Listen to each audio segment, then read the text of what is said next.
بسم اللہ الرحمن الرحیم۔ سورہ انفال، سورت نمبر 8۔ میں شروع کرتا ہوں اللہ تعالیٰ کے نام سے جو نہایت مہربان بڑا رحم کرنے والا ہے۔ لو علم اللہ فیہم خیرا لاسمعہم ولو اسمعہم لتولوا وہم معرضون۔ اور اگر اللہ تعالیٰ ان میں کوئی خوبی دیکھتا تو ان کو سننے کی توفیق دے دیتا، اور اگر ان کو اب سنا دے تو ضرور روگردانی کریں گے بے رخی کرتے ہوئے۔ بھلائی سے یہاں مراد حق کی طلب اور جستجو ہے، اور جیسا کہ پہلے عرض کیا گیا سننے سے مراد سمجھنا ہے۔ اس طرح اس آیت میں یہ اہم نقطہ واضح کیا گیا ہے کہ اللہ تعالیٰ حق کو سمجھنے اور اس پر عمل کرنے کی توفیق اس کو دیتا ہے جس کے دل میں حق کی طلب ہو۔ اگر کسی میں حق کی طلب ہی نہ ہو اور وہ غفلت کی حالت میں اس طرح زندگی گزار رہا ہو کہ بس جو کچھ میں کر رہا ہوں ٹھیک کر رہا ہوں اور مجھے کسی سے کچھ سیکھنے کی ضرورت نہیں ہے، تو اول تو وہ حق بات کو سمجھنے ہی سے محروم رہتا ہے، اور اگر سمجھ بھی جائے تو اس کا نوٹس ہی نہیں لیتا اور حق سے بدستور منہ موڑے رہتا ہے۔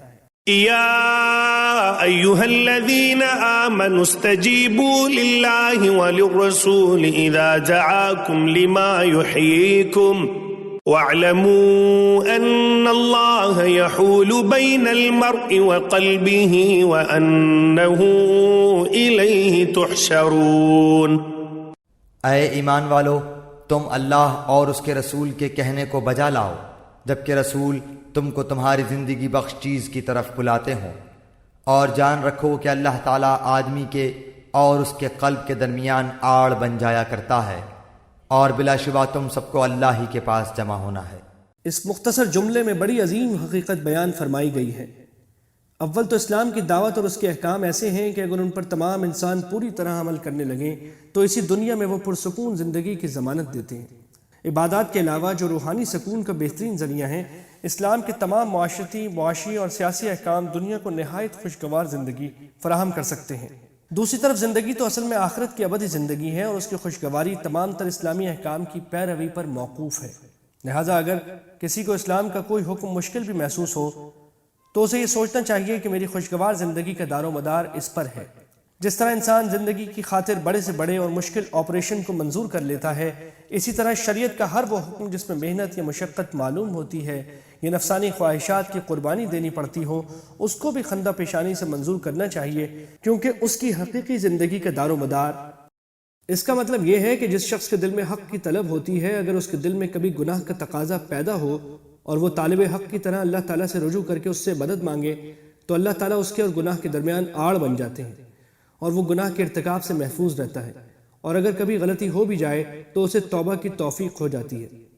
اسی طرح اگر کسی کے دل میں حق کی طلب نہ ہو اور وہ اللہ تعالیٰ کی طرف رجوع نہ کرتا ہو، تو اگر کبھی اس کے دل میں نیک خیال آ بھی جائے اور وہ اسے ٹلاتا چلا جائے تو اسے نیکی کی توفیق نہیں ملتی۔ کچھ نہ کچھ اسباب ایسے پیدا ہو جاتے ہیں کہ اس کے دل میں جو خیال آیا تھا وہ کمزور پڑ جاتا ہے یا اس پر عمل کا موقع نہیں ملتا۔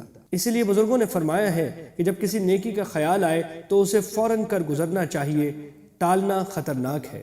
واتقوا فتنة لا تصيبن الذين ظلموا منكم خاصة واعلموا ان اللہ شدید العقاب۔ اور تم ایسے وبال سے بچو کہ جو خاص کر صرف انہی لوگوں پر واقع نہ ہوگا جو تم میں سے ان گناہوں کے مرتکب ہوئے ہیں، اور یہ جان رکھو کہ اللہ سخت سزا دینے والا ہے۔ اس آیت کریمہ میں ایک اور اہم حکم بیان فرمایا گیا ہے، اور وہ یہ کہ ایک مسلمان کی ذمہ داری صرف یہ نہیں ہے کہ وہ اپنی ذات کی حد تک شریعت پر عمل کر لے، اس کی ذمہ داری یہ بھی ہے کہ اگر معاشرے میں کوئی برائی پھیل رہی ہو تو اپنی طاقت کی حد تک اس کو روکنے کی کوشش کرے۔ اگر لوگ اپنے اس فریضے میں کوتاہی کریں اور اس برائی کا کوئی وبال آئے تو وہ وبال صرف ان لوگوں کی حد تک محدود نہیں رہے گا جو اس برائی میں براہ راست ملوث تھے، بلکہ جو لوگ اس برائی کا خود تو ارتکاب نہیں کر رہے تھے مگر دوسروں کو اس سے روکتے بھی نہیں تھے، وہ بھی اس وبال کا شکار ہوں گے۔ واذكروا اذ انتم قليل مستضعفون في الارض تخافون ان يتخطفكم الناس فآواكم وأيدكم بنصره ورزقكم من الطيبات لعلكم تشكرون۔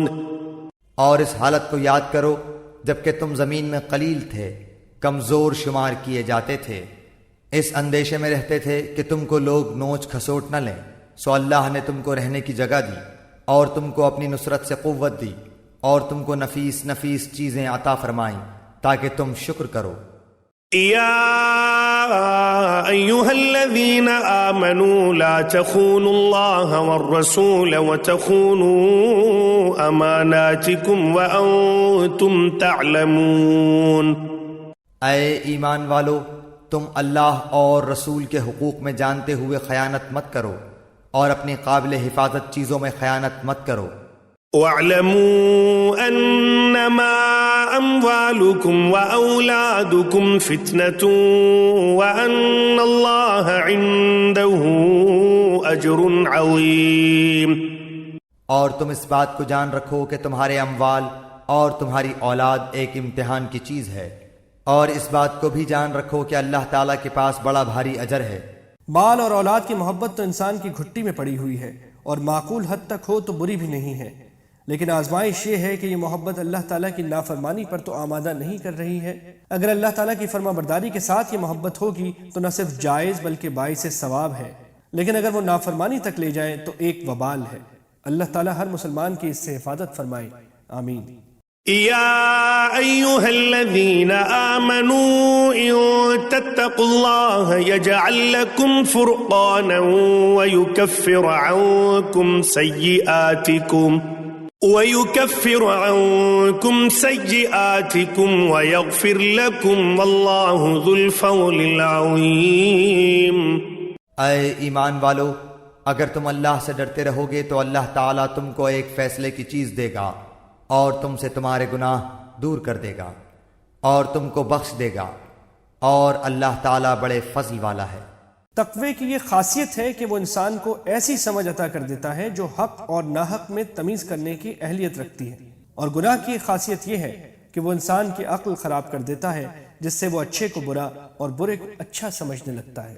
وَإِذْ يَمْكُرُ بِكَ الَّذِينَ كَفَرُوا لِيُثْبِتُوكَ أَوْ يَقْتُلُوكَ أَوْ يُخْرِجُوكَ وَيَمْكُرُونَ وَيَمْكُرُ اللَّهُ وَاللَّهُ خَيْرُ الْمَاكِرِينَ۔ اور اس واقعے کا بھی ذکر کیجئے جبکہ کافر لوگ آپ کی نسبت تدبیر سوچ رہے تھے کہ آپ کو قید کر لیں یا آپ کو قتل کر ڈالیں یا آپ کو خارج وطن کر دیں، اور وہ تو اپنی تدبیریں کر رہے تھے اور اللہ اپنی تدبیر کر رہا تھا، اور سب سے زیادہ مستحکم تدبیر والا اللہ ہے۔ یہ آیت حضرت صلی اللہ علیہ وسلم کی ہجرت کے واقعے کی طرف اشارہ کر رہی ہے۔ کفار مکہ نے جب یہ دیکھا کہ اسلام تیزی سے پھیل رہا ہے اور مدینہ منورہ میں بڑی تعداد مسلمان ہو چکی ہے، تو انہوں نے ایک مجلس مشاورت منعقد کی، اس میں مختلف تجویزیں پیش کی گئی۔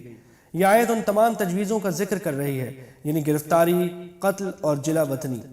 آخر میں فیصلہ یہ ہوا تھا کہ مختلف قبیلوں سے ایک ایک نوجوان لے کر سب یکبار کی آپ صلی اللہ علیہ وسلم پر حملہ آور ہوں۔ اللہ تعالیٰ نے یہ ساری باتیں حضرت صلی اللہ علیہ وسلم کو وحی کے ذریعے بتا دیں اور ہجرت کا حکم دے دیا۔ آپ کے گھر کا محاصرہ ہو چکا تھا، مگر آپ وہاں سے اللہ تعالیٰ کی قدرت سے اس طرح نکل آئے کہ وہ آپ کو دیکھ نہیں سکے۔ تفصیلی واقعہ سیرت کی کتابوں میں موجود ہے اور معارف القرآن میں بھی اس آیت کے تحت بیان ہوا ہے۔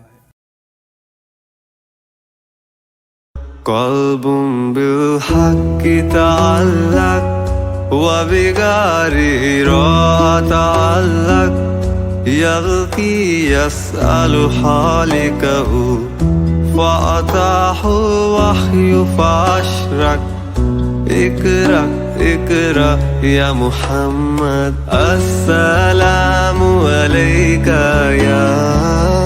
يا رسول الله السلام عليك يا حبيبي يا نبي الله۔